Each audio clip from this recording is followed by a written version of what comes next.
Hello दोस्तों, स्वागत है आपका हमारे यूट्यूब चैनल जय मां सरस्वती क्लासेस में, जहां हम पढ़ते हैं कक्षा 10वीं के लिए मैथ और साइंस। आज हम पढ़ेंगे कक्षा 10वीं के मैथ का जो चैप्टर नंबर 5 है, समांतर श्रेणी, उससे रिलेटेड सभी फार्मूले एक ही वीडियो में। ठीक है, जो कि पेपर के लिए बहुत इंपॉर्टेंट है। अगर फार्मूले याद रहेंगे तभी आपको सवाल सॉल्व करना ज़्यादा आसानी होगा, क्योंकि अगर फार्मूले याद नहीं रहेंगे तो हमें अगर कोई भी सवाल सॉल्व करना हो तो हमें बहुत ज़्यादा समस्या हो जाता है। ठीक है, तो सबसे पहले हमें फार्मूला याद करना होता है। ठीक है, सबसे पहले फार्मूले की तरफ चलते हैं। जैसे कि क्या है, पाठ का नाम आपका चैप्टर है 5। ठीक है, जिस पाठ का नाम क्या है, समांतर श्रेणी। क्या नाम है आपका पाठ का? समांतर श्रेणी। ठीक है, समांतर श्रेणी का मतलब क्या होता है कि अर्थमेटिक प्रोग्रेशन। क्या होता है? Arithmetic progression. इसे हम सिंपल में एपी बोल देते हैं। एपी का मतलब क्या है? कोई भी जो संख्या होगी या तो नियमित क्रमानुसार बढ़ती हुई मिलेगी या फिर क्रमानुसार घटती हुई मिलेगी। ठीक है ना? तो अगर कोई एपी जैसे देख लीजिए, क्या होगा, A1 हो, A2 हो, A3 हो, A4 हो, डैश डैश डैश AN। ठीक है, तो इसे एक प्रकार की एपी है। ठीक है, जिसमें A1 क्या होता है, A1 को हम ए भी लिखते हैं। ये क्या होता है? प्रथम पद। ठीक है ना, ये क्या होता है? प्रथम पद। तो इसी तरीके से A2 क्या हो जाएगा आपका? द्वितीय पद। A2 क्या हो जाएगा आपका? द्वितीय पद। और A3 हो जाएगा आपका तृतीय पद। हो जाएगा कि नहीं हो जाएगा? तृतीय पद हो जाएगा। अब हम आप लोग को बताए हैं कि कोई भी एपी या तो नियमानुसार बढ़ती हुई मिलती है या फिर घटती हुई मिलती है। तो आप देखेंगे कि इन दोनों के बीच का जो अंतर है वह इन दोनों के बीच के या फिर इन दोनों के बीच के दोनों के अंतरों के सभी जगह अंतर उसका क्या हो जाएगा? समान ही आएगा। यदि अंतर समान आएगा तभी कहेंगे कि यह एपी में है। अगर अंतर समान नहीं आता है तो कहेंगे हम कि यह एपी में नहीं है। ठीक है, क्योंकि प्रश्न यह भी पूछता भी है कि निम्न में से ज्ञात कीजिए कि क्या यह एपी में है कि नहीं है। ठीक है ना? तो उसके लिए हम क्या करते हैं, सबसे पहले इसके सार्व अंतर को चेक करते हैं। तो आप जो इन दोनों के बीच का अंतर होता है या फिर इन दोनों के बीच का जो अंतर होता है, इसे हम कहते हैं सार्व अंतर। क्या कहते हैं? सार्व अंतर।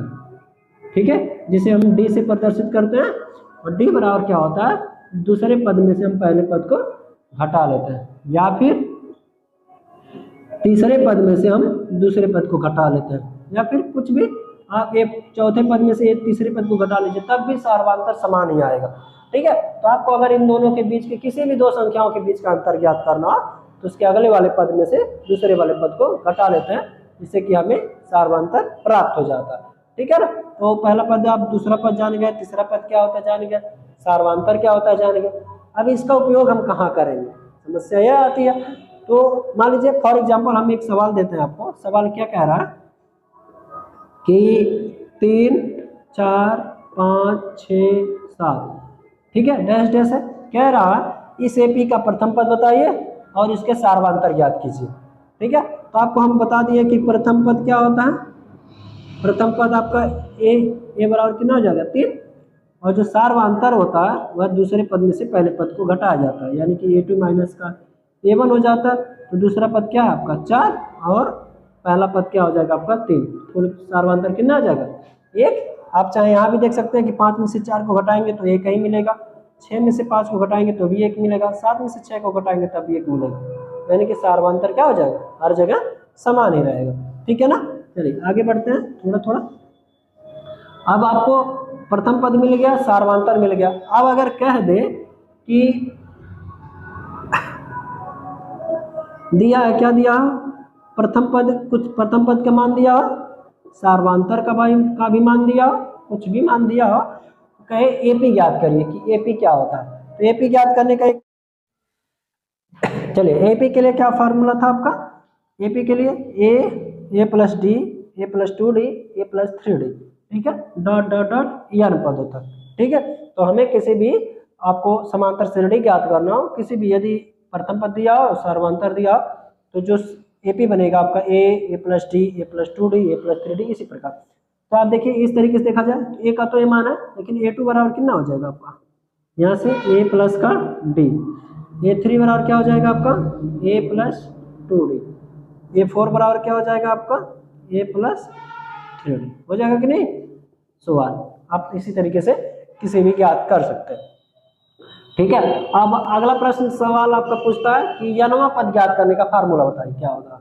यनवा पद ज्ञात करने का फार्मूला देखिए, यनवा पद, ठीक है, यनवा पद ज्ञात करने का फार्मूला क्या होता है, ए एन बराबर ए प्लस एन माइनस का 1 इंटू डी।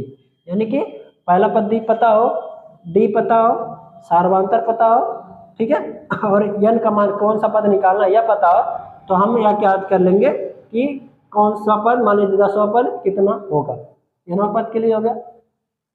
अगर कहें कि यन पदों का योग क्या, यन पदों का योग का फार्मूला क्या होगा, कुछ भी पद दिए हो उनके पदों का योग का फार्मूला क्या होता है, इसे हम एस एन से प्रदर्शित करते हैं। तो एस एन बराबर हो जाता है